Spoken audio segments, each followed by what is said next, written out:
Hi, welcome to Talk About here on Shaw TV North Island. My name is John Twigg. Thanks for tuning in. The guest today is Mary Ashley. Mary, thanks for coming in. You're welcome, John. I suspect lots of people watching are saying, I know that lady. Yeah, I hope so, in a nice way. Well, how long have you been in town? Carla and I moved here with our two sons in 1970, and we've never looked back. Yeah. We love it. Now, you were on council. Did you do 2 terms on council before you ran for mayor, or was it the other way around? No, it's neither, actually. Oh. I think I ran first in 1981 in a by-election and lost. Oh. And then, that was my first and only loss. And then I ran again in the fall at the regular election time and got elected. And the mayor at the day was Hugh Campbell. Oh. So that was back in 81, 82 term. And then partway through, I got a job with the federal government as a labor market analyst, and I had to take time off to go to university and learn a few things. And when I got that settled down, I went, I ran again and got elected. And so I was on council off and on from 81 till I ran for mayor in 1990. And then I was mayor for the 3 years. Had to go back to work or lose my pension. And but when I retired in 95, I ran for council again and as a councillor for 6 more years. Wow. So it's been an in and out. But I think it's good because I wanted to stay with it, but I think it's good to take a break. That way you never become impatient with people, because patience is a virtue when it comes to being a politician. Especially local politics. Oh, I think it's extremely important, patience and empathy for the community and its needs. And if people are angry, it's because they're worried about something. They're not necessarily, I always took the attitude, they weren't angry with me. They were angry at something that was going on that they needed help with. Well, especially the way councils are structured, like with 7 equal votes, except there's a chair. Mm-hmm. And it's, they have to cooperate, whereas in the provincial legislature, they do cooperate, but a lot of it is antagonistic. So it's can different. be. Yeah. At the local level, most of the time, party politics don't really enter into it. Yeah. We each have our own philosophy that we bring to the table, our own skills. Yeah. And sometimes you get a council that's very well-rounded and other times not. Yeah. It sort of depends. Right now, I think we're doing extremely well. I was going to get to that, actually, but would you be one of the most served people on council? I think so. Yeah. Yeah. Bill Matthews, I think, was the longest-serving councillor. Yeah. And I'm probably just behind him somewhere. Yeah. I can't remember how many years exactly, but...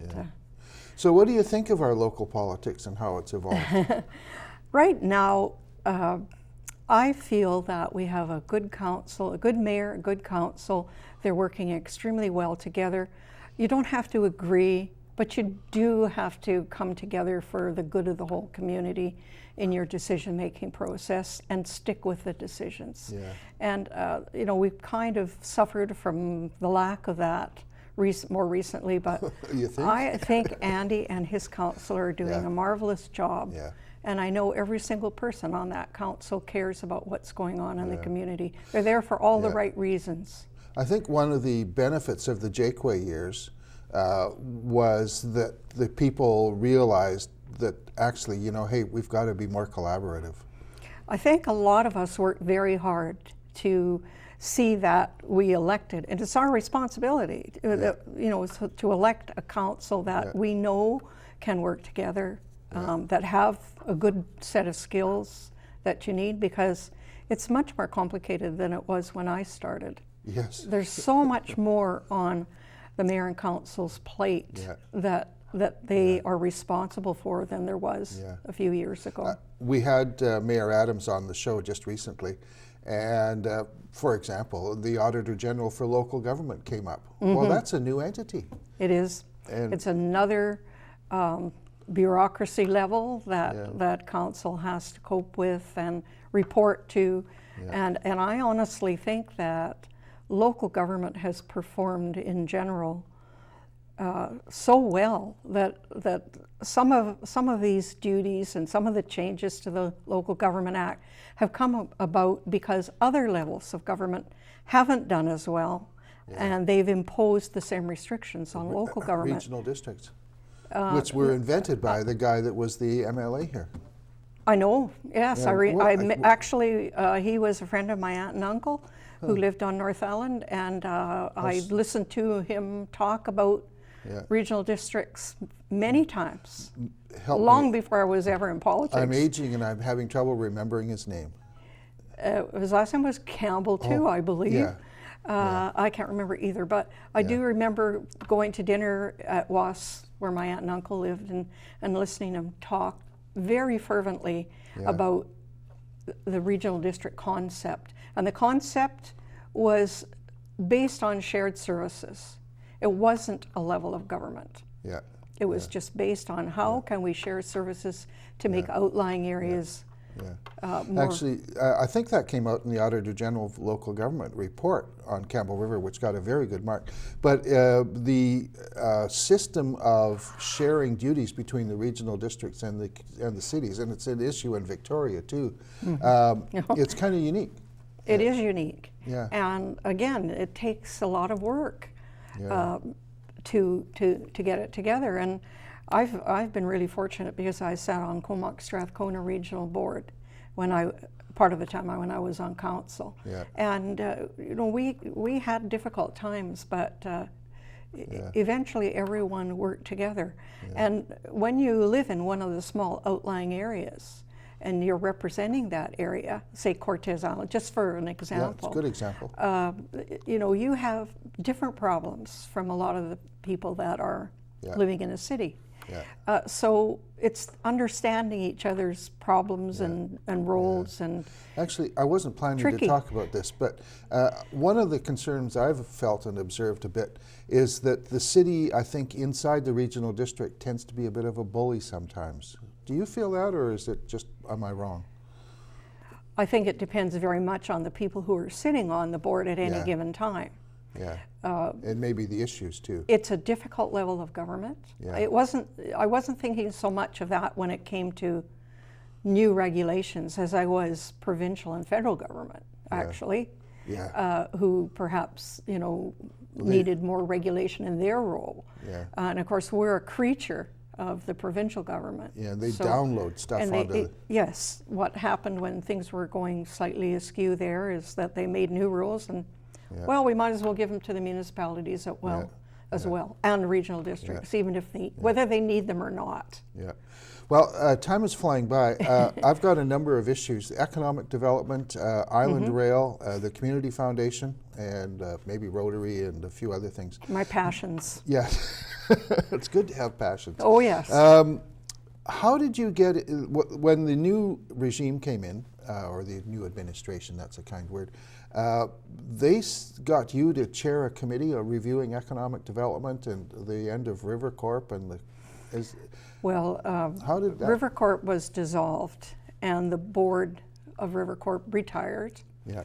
And I guess council decided that they wanted to keep the Economic Development Corporation intact during a transition period. As we know, we have a new economic development officer coming, and for the first time since I was mayor, it will be part of the city team rather than a separate entity. And you helped with the transition of that, or supervised my role is, I call myself a trustee. I have a whole bunch of titles legally, but I call myself the trustee, and I'm working through the transition period, which the council appointed me for up to a year if necessary to help make the transition work. And it's kind of ironic because when I was president of the Museum Society, we ran the Tourist Information Center for a while, so I was very involved in tourism. Past president of TAVI, so I know tourism fairly well. Tourism Association of Vancouver Island. Yes, and at the same time, as I mentioned, the last time we had an in-house EDO was when I was mayor. So I've seen both. Full circle. Yeah, full circle. That's what happens if you hang around long enough. But I've seen, both systems at work, and I'm absolutely thrilled to be working with the people I am right now through this transition period. They are amazing, and they're working very hard to make the transition smooth. Yeah. So, Now, it's going to be exciting. Apart from, well, were you in favor of the change, or is what it is and you're helping? I have to admit that at the beginning, when we were forming River Corp under Mayor Jim Lorney, I had a little difficulty with the concept because economic development covers everything. Yeah. It's huge, and when you form a corporation like that, we were using Chilliwack as a model, it's difficult to set a very clear mandate. And I think at the time we did that, and I was on council when it came into being, we made a couple of mistakes in not understanding or relating clearly what the role of the River Corp should be. And we had marvelous people sitting on a board that were directing it.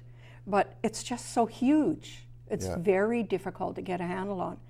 I think the person who's coming, Rose, who's coming as our new EDO, has a pretty good understanding of how a municipality our size should operate the economic development portfolio. Which is an interesting case study. Yes, it is. And I'm quite excited to work with her as we continue through the transition, because it'll take a little while. Is there still going to be an advisory board? That will be up to the council and Rose as their EDO. Yeah. Okay. So I don't know. Okay. We're in transition. That's a fair answer. We're in transition. Okay. We'll find out. I think maybe we'll come back to some economic development issues, but I don't want to miss the opportunity to deal with Island Rail. The old ENN is close to my heart, even though I only rode it maybe once or twice. And like the rail bed is terrible. But the concept, I would love to get some kind of a fast bus connecting Campbell River to Courtenay, and then a proper railway all the way to Victoria, running not the wrong way but the right way. Where do we stand now? I know it's a mess. There's was it Nanaimo's pulled their funding, and Nanaimo has pulled their funding. The other regional districts that were part of the picture have not. I think if things had moved ahead the way we had hoped for last summer, we wouldn't be in this predicament right now. But it's always been 2 steps forward, 1 back for the 15 years I've been involved in this project. Yeah. Actually, how did you get involved? Because the railway doesn't come to Campbell River. Right. It was supposed to. The original ENN land grant envisioned a railway. Oh, I could talk so much about the history, but it would take 3 hours at least. Well, maybe we'll have you back. Well, we could do that, but and hopefully I would come back with a better progress report than I can give you right now. Last summer, we were waiting for a signature from the federal minister to finish off everything. Everything was approved. We would have the federal provincial funding and then the regional funding as well. That's upgrading the rail bed and fixing the rail cars. To do the first phase of the upgrade, which would keep us going for at least 10 years. The prime minister of the day called the election about a week before the minister was due to sign off. So the election got in the way, and now we've got a couple of other things in the way. We're working to replace that funding and still waiting for the new minister's signature from federally so we can get going, go to tender, start the track repairs. And then the repairs are supposed to start in Victoria and come up island to Courtenay, but as soon as the repairs get as far as Nanaimo, we will start an early morning train from Nanaimo to Victoria. And then as the work progresses, the train will move up with it. So that's the plan. It's been the plan all along. That's the first phase. There will be a second and a third phase because we also own the rail lands from Parksville to Port Alberni. And that was a wonderful train. Is it still? I think it's still a working freight train, isn't it? No, there's no train working on that part of the track. We do have freight working on the Victoria Courtenay run. Okay. But that was such a beautiful trip over over the hump going Yeah. into Port Alberni around Cameron Lake. Yeah. It was just magnificent. I get the So we sense hope to get that back. I get the sense you're spending a lot of time on the E&N Yes. issues. Like how Oh, many I have hours a been week? Well, the board meets once a month, but I've been co-chair up until this last year. So up until this last year, I couldn't even tell you how many hours Yeah. a week I was spending on Lots. it. A lot. Yeah. A lot of running back and forth to Nanaimo, where our head office is. Yeah, cheerless question. Are you getting paid? We get $200 to attend our board meetings. That's it. Yeah. No, there's no salary. It's Yeah. just an honorarium to cover our costs of travel. Well, on behalf of the community, thank you for doing that. It's a passion. I love Yeah. it. I'm not finished yet. Yeah. I have another year to go on the board before Yeah. I'm up for re-election. And I'm hopeful in that year Yeah. that Yeah. we can move forward 2 more steps. I want to put a rapid Get it rail running. on the Elk River timber right away. Nothing wrong with using that. Yeah. It was a It's rail still bed. there. It's a rail bed. We Yeah. can bring it to Campbell River, but it It not might- happen in my lifetime. Might be 40 years away, Oh yeah, but it's, yeah. it might be. Charlie, if you're watching, save the rail bed. Well, if we do get it up here, I'll be over 100 when I'm riding it. Let's put Yeah. it that way. Well, you could make it. You look healthy. I'd stay alive for that. Yeah. Yep. Okay, good. Staying alive, the Campbell River Community Foundation. Okay, My biggest passion. I don't have a question. Go. We started. Mayor Bob Osler sent me to Ottawa as a counselor to learn about community foundations in 1990. We started our foundation and we actually got it going in 1997. We were incorporated. So 20 years next month. And the whole purpose of this, Next year. yep, next year, is to build an endowment fund, which we have. Yeah. We're up to about $2 million, very close to $2 million. And that means you grant only the interest earned? The interest every year. Our money is put in with the Vancouver Foundation, which has $900 million or something. Yeah. So the rate of interest we get back is much better than we could do ourselves. Yes. And yesterday, as a matter of fact, the grants committee met to review all the grant applications for this year using the interest money for this past year. And we have, the board hasn't approved them yet. It'll do that tomorrow morning. But we have approximately 19 grants Oh, good.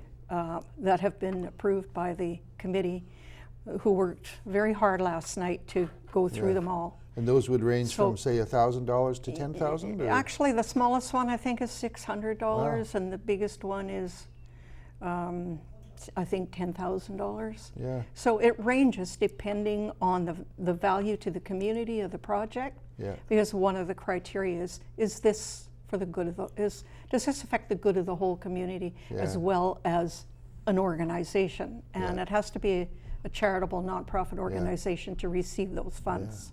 But there's some great projects in there, Yeah. all kinds of them. Well, one of the reasons I moved to Campbell River and have chosen to stay here is the community strength is so good. I think it's really special.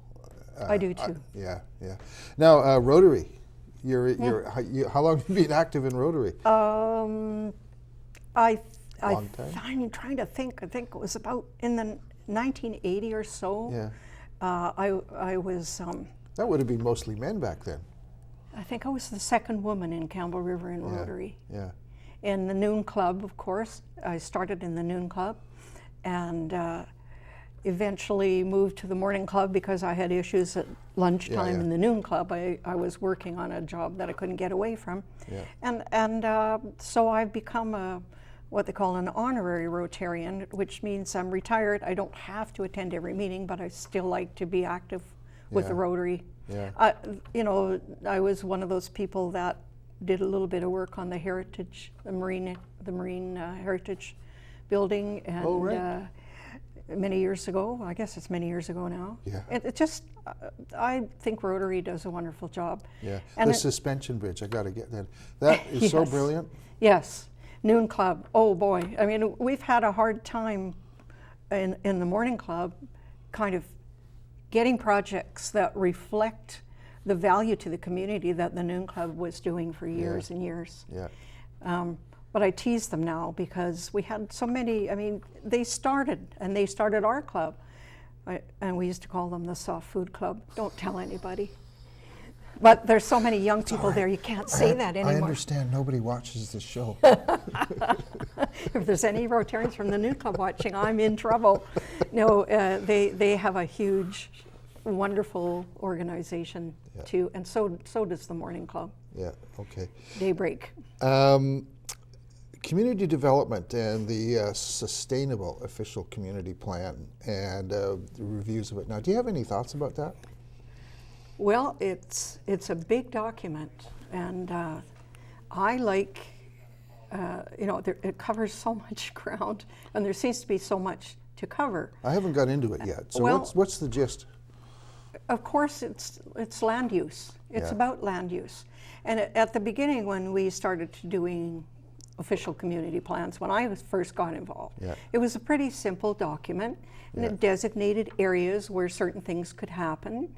And one of the big ones was the Beaver Lodge lands, which was, fully laid out for development before we understood that we could no longer go there. But it's to encourage development in the right areas of the community, and to build the community in a way that it stays beautiful. And now it's much more complex. Environmental issues have to rise to the top now, and there's been a lot of work done on that. They only added the S, the sustainable, just a few years ago. Well, that word has been used forever. Yeah, but it became official. Yes, it's official now, but it has to be sustainable. It has to encompass the values of the community as well. Like the fact that a few years ago, council decided it would be very desirable to have people living above stores in the downtown. I think that's extremely desirable, and it hasn't happened very quickly, but more and more I hope that's going to be the case. Yeah. And it's about seniors housing, and it's about the schools, and I mean, it just involves how we use our land, but it's more than that now.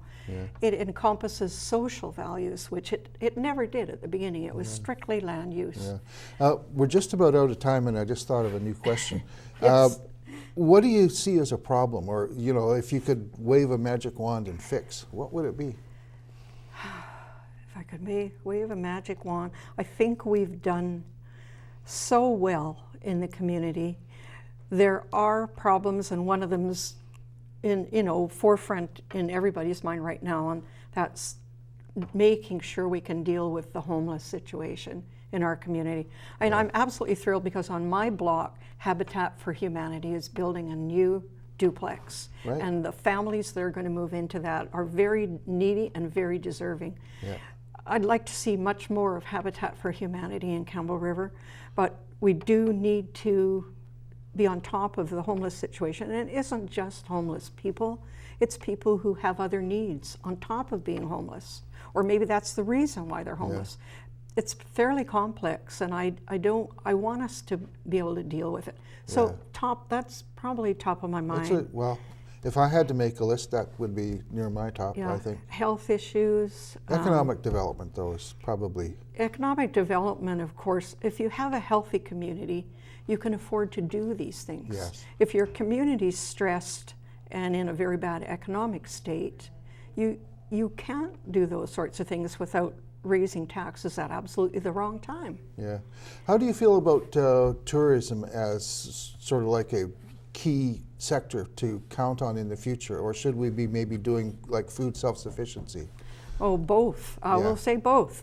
I think tourism has always been kind of important to Campbell River, and this year we're told, and now I'm very involved with that as part of my portfolio. Oh, of course. The visitor center is still under economic development. So I think we're going to have a banner year. As a matter of fact, we're already so far ahead of ourselves with requests for our brochure and information. We've already used up what we had for the full year last year. Yeah, Catherine Temple's Go Campbell River site saw it coming because of the hits on her website. But I think it's extremely important. It provides Yeah. lots of student jobs, which are very helpful to our Yes. students. Yes. Keeps them close to home, which I think is Yeah. very nice Yeah. as they're growing. And Yeah. but you know, there are things beyond that. If I had a big wish list, the homeless would be the top of it. Yeah. But for an amenity in the community, on the other side of things, I really hope we can build and expand the aquarium, because ever since I first got on council years ago, I said this town is a seaside community and it should have a great big aquarium with wonderful Well, science we've involved in it. We've got an ocean observatory now. Yes, and I we actually have. That personally is haven't very seen it myself exciting. yet. Yes, very exciting. And our community foundation has helped them with good. some of the development of these things. Yeah. So community foundation is everywhere. Wow. Yeah. Well, Mary, I think that's it. I mean, I could fill for another 30 minutes if we had to, but I really appreciate you coming in. Oh, and it's been thank you great. for, you know, amongst all the people that have done a lot for the city, you're probably in the top 3. Oh goodness! I don't. Top 5 anyway. That's a great honor. I'll never stop. I mean, I owe Yeah. this community so much. My husband and I, Yeah. and our family. It's been so good to us. Oh, that's great. Yeah. Well, thanks, and we'll look forward to having you again. Good Sure, news on love the to. ENN. Well, We hope so. we'll bring you more good news, Okay. hopefully. Thanks, John. Well, folks, there's another talk about here on Shaw TV. Thank you, Laura, Valerie, Chaz, and Gord. And today I want to do a special shout out to the show's sponsor, Brian Shaw. Thank you, Brian, for bringing Talk About. Now, if you want to watch the show again, Shaw TV does have a YouTube channel, Shaw TV North Island. You got to dig around a bit, but you find it. And if you got some suggestions, I'm happy to get feedback too. My email, john@johntwig.com. See you again.